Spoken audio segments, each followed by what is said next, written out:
السلام عليكم. عاجزka kadib dhaca howlahaaga. Caajisku qofku waxa uu gaarsiiyaa in uu ku fashilmo nolosha. Caajiska cudurka caajiska waxa keena laba mid. Kow, shaydaanka iyo naftaada oo mar walba kula doonaysa dhanka xumaanta. Badanka dadka caajiska badan iyaguna kama maqla qoomamayn sida hawshii shalay ku dhaaftay haddaad maanta qaban lahayd horumar baad gaari lahayd ay markasta is ahaan iyagoo weliba nafarta dhaxaqaniinaya.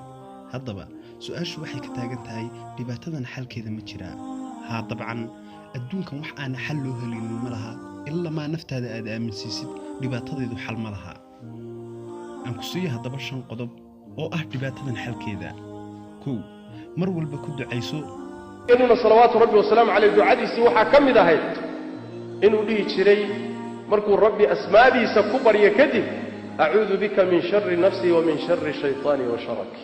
Allah waxaan magan kaaga ahay shaytaanka shartiisa iyo naftayda sharkeeda, nafta sharkeedana magan baan kaaga ahay iyo shaytaanka dabinkiisa ama shirkigiisa.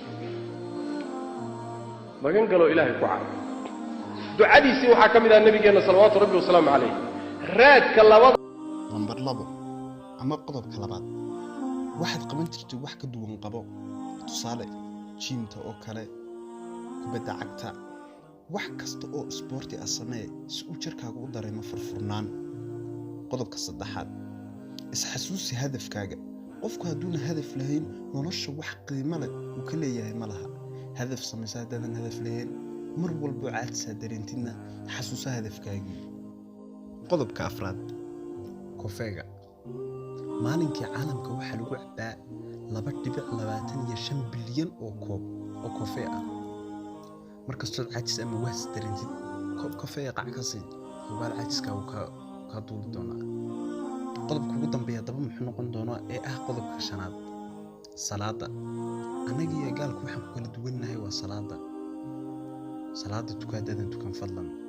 mar walba salaad tukanno waad la dareenteen caajiska iyo wax kastoo ku hayay wahabka ku saaran markaas u weysatid buu ka duulayaa sax.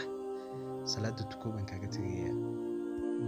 daawade haddaba hadduu ku qanciyay muuqaalkan fadlan like saar si ay dhiirigelin ugu noqoto kuna soo bir familkayga adigoo taabanaya subscribe. waad mahadsantahay.